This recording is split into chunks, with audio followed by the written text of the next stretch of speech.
नमः शिवाय। शिव पुराण रुद्र संहिता द्वितीय खंड का पहला अध्याय मैं आरंभ करने जा रही हूँ आज से, जिसमें है सती चरित्र। नारद जी ने पूछा, हे ब्रह्मा जी, आपके श्रीमुख से मंगलकारी व अमृत में शिव कथा सुनकर मुझ में उनके विषय में और अधिक जानने की लालसा उत्पन्न हो गई है। अतः भगवान शिव के बारे में मुझे बताइए। विश्व की सृष्टि करने वाले ब्रह्मा जी, मैं सती के विषय में भी जानना चाहता हूँ। सदाशिव योगी होते हुए भी किसी के साथ विवाह करके गृहस्थ कैसे हो गए? उन्हें विवाह करने का विचार कैसे आया? जो पहले दक्ष की कन्या थी, फिर हिमालय की कन्या हुई, वह सती पार्वती किस प्रकार शंकर जी को प्राप्त हुई? पार्वती जी ने किस प्रकार घोर तपस्या की और कैसे उनका विवाह हुआ? कामदेव को भस्म कर देने वाले भगवान शिव के आधे शरीर में वह किस प्रकार स्थान पा सकी? उनका अर्धनारीश्वर रूप क्या है? हे प्रभु, आप ही मेरे इन प्रश्नों का उत्तर दे सकते हैं, आप ही मेरे संशयों का निवारण कर सकते हैं। ब्रह्मा जी ने कहा, हे नारद, देवी सती और भगवान शिव का शुभ यश परम पावन, दिव्य और गोपनीय है। उसके रहस्य को वह ही समझते हैं। सर्वप्रथम तुम्हारी प्रार्थना पर मैं सती के चरित्र को बताता हूँ। पहले मेरे एक कन्या पैदा हुई, जिसे देखकर मैं काम पीड़ित हो गया। तब रुद्र ने धर्म का स्मरण कराते हुए मुझे बहुत दुख आ रहा। फिर मैं अपने निवास कैलाश को चले गए। उन्हें मैंने समझाने की कोशिश की, परंतु मेरे सभी प्रयत्न निष्फल हो गए। तब मैंने शिवजी की आराधना की। शिवजी ने मुझे बहुत समझाया, मैंने हट नहीं छोड़ा और फिर ने रुद्रदेव को मोहित करने के लिए शक्ति का उपयोग करने लगा। मेरे पुत्र दक्ष के यहाँ का सती का जन्म हुआ।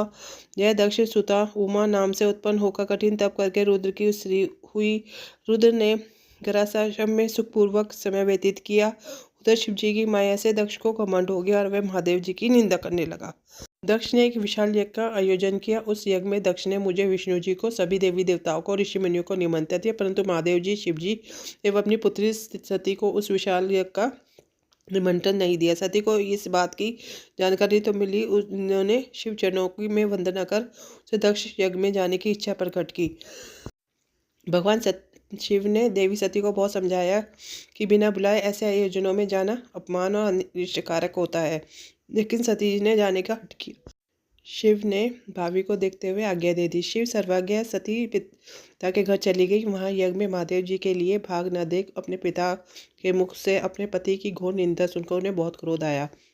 यह महादेव की निंदा सहन न कर सकी। उन्होंने इसी यज्ञ कुंड में कूदकर अपने शरीर का त्याग कर दिया। जब इसका समाचार शिव तक पहुंचा तो उन्हें बहुत कुपित हुए। उन्होंने अपनी जटा का एक बाल उखाड़कर वीरभद्र नामक अपने गढ़ को उत्पन्न किया। भगवान शिव ने वीरभद्र को आज्ञा की कि विदक्ष के यज्ञ का विध्वंस कर दे। वीरभद्र ने शिव आज्ञा का पालन करते हुए यज्ञ का विध्वंस कर दिया और यज्ञ का सिर काट दिया। इस उपद्रव को देखकर सभी लोग भगवान शिव की प्रार्थना करने लगे। तब भगवान शिव ने दक्ष को पुनः जीवित कर दिया और उसके यज्ञ को पूर्ण कराया। भगवान शिव सती के मृत शरीर को लेकर वहां से चले गए। उस समय सती के शरीर से उत्पन्न ज्वाला पर्वत पर गिरी थी।